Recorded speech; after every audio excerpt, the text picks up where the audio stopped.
I'll just cut straight to it. Is Jonathan Taylor injured? And if so, what does Zach Moss give you in relief? I'm going to defer all injury questions to Coach Steichen. I know you guys talked to him. I think tomorrow. I'll defer there, but I will say that the running back room you guys asked me last week. Those guys have been playing really good ball. Zach Moss has played really good ball. JT's been playing really good ball. So you know it's good to have guys playing good, and I'm going to defer all injury things till tomorrow. I guess one quick follow up in regard to just the tandem that they had. What do you think was the key to unlocking those guys against a run defense that obviously was really, really good? Yeah, our guys up front did a great job really coming off the ball, being physical with that front. That was a defense. That's a good defense, man. That's a defense been playing really good football for a long time. Todd Bowles really does a nice job with that group, and it's tough. It has traditionally been really tough to run the ball on them. We had some things we liked schematically, but it wasn't some super secret play. It was we had to go out and really execute good core run plays and do them really well. And our guys up front did a great job executing their part of that thing. And then once the backs were able to make their read, make their decision, and sort of get into the open field, they did a really nice job as well. It's a big part of our game, big part of our success was the success in the run game. And the backs did a great job. They get the yards and the carries and the touchdowns, but don't forget about how well that O-line and that tight end group and even those receivers on the edge did blocking. That's a big physical unit. Our guys did a good job sort of battling against them. Nate? Hey, Jim Bob, back to when you took this job, just kind of how early on did you realize kind of the player that Zach Moss is, to where he's not only a guy that can step in if needed, but you kind of needed a role for him, even with Jonathan Taylor? Yeah, Zach's been a good player in this league for a while. I remember Zach coming out of Utah and kind of wrote him up in the draft evaluations like we do with guys, and was really interested in him, and didn't shake out at that time, but he was always a guy I kind of kept an eye on, sort of how his career was going and how he was playing and the opportunities he was getting. Zach's done a really nice job, with the ball in his hands, in protection, some of the route running things, catching the ball out of the backfield. Zach's kind of shown this year that he can do a lot of different things, and he's done a nice job with it. He's somebody we depend on, we rely on. As you need an interesting job done, or maybe you have a new play you're drawing up at the running back position that's a little bit interesting, a little bit unique. You can sort of hit Zach on it last second. He learns it like that, and he goes out and executes it and does it really well. So excited for the success he's had this year, and looking forward to having more. Steven? Oh, hey, Jim Bob. I'm wondering if a similar question. When you first came on board, you're looking at your personnel and you got Michael Pittman. I don't know how much you knew about him coming in, but what was your perception of him before? And then what have you learned, I guess, in the time since? Yeah, you know what? I knew Pitt a little bit off of sure seemed like he was all over some of the teach tapes that I had made, or the teach tapes that maybe Nick Sirianni had made over the years, where Pitt was running across the field making these great plays with the ball in his hand, and sort of getting to dive into the tape of the last couple of years and really watch him sort of play before we kind of got everybody here for OTAs and all that stuff. I really think got a decent feel for the type of player he was, and then sort of being around him in training camp and really getting going with this season has really opened up that understanding even more. He competes extremely hard on game day. He's really into it. Does a good job on the sideline communicating. Going to have ideas. He's going to have a thought of maybe how a defender's playing against him and what might be good against that. He does a good job communicating that, and ultimately, making plays. Right, all that sort of around the office stuff and all that on the sideline stuff is great. And coaching wise, I probably talk about it too much, but hey, the ball's in the air. Pitt makes that play, and he's physical with it when he gets it. He runs after the catch. He wants to make every single play that exists, and he holds himself to that standard, and that's cool to see. That's a good thing.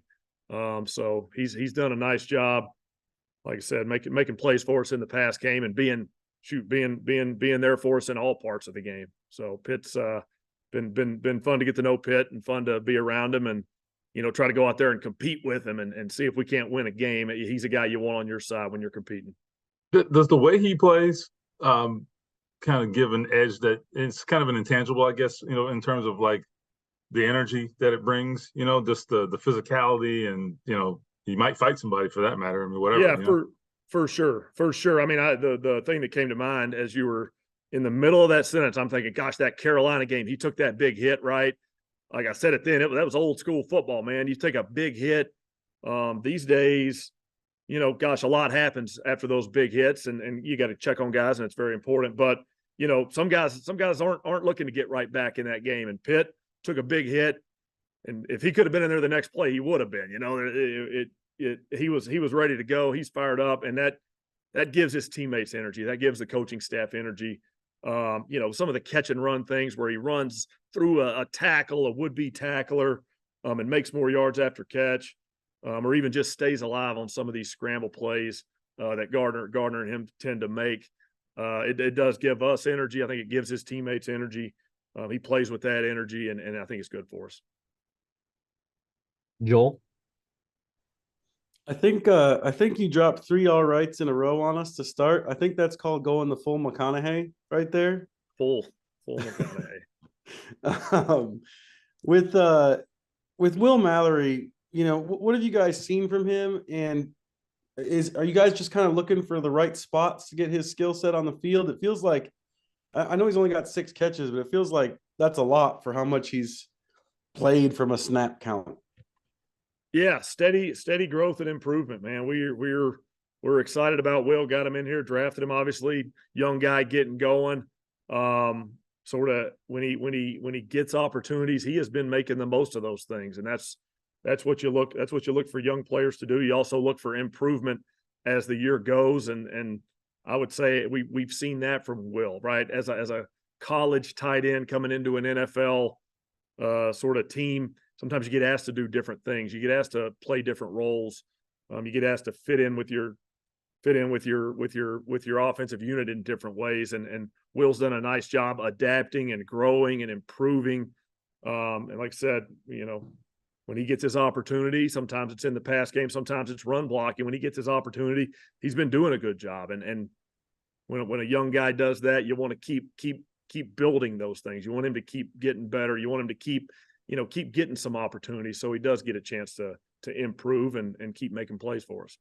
This isn't the same topic, but somebody's just saying that last week you showed a clip of guys knocking a would-be interception away. Alec does it this week.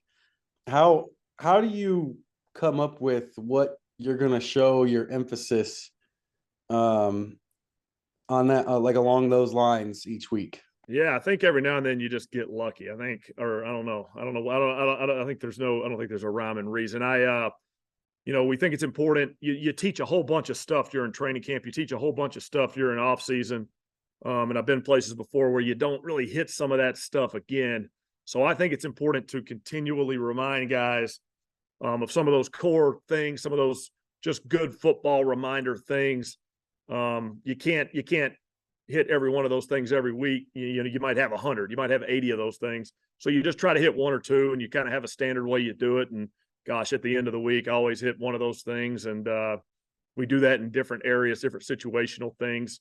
Some of our other coaches do the similar version of that.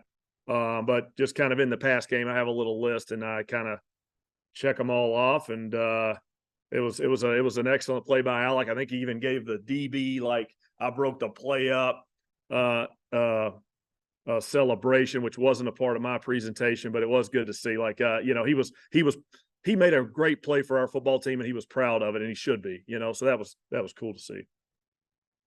Last one for Jim Bob. Chap.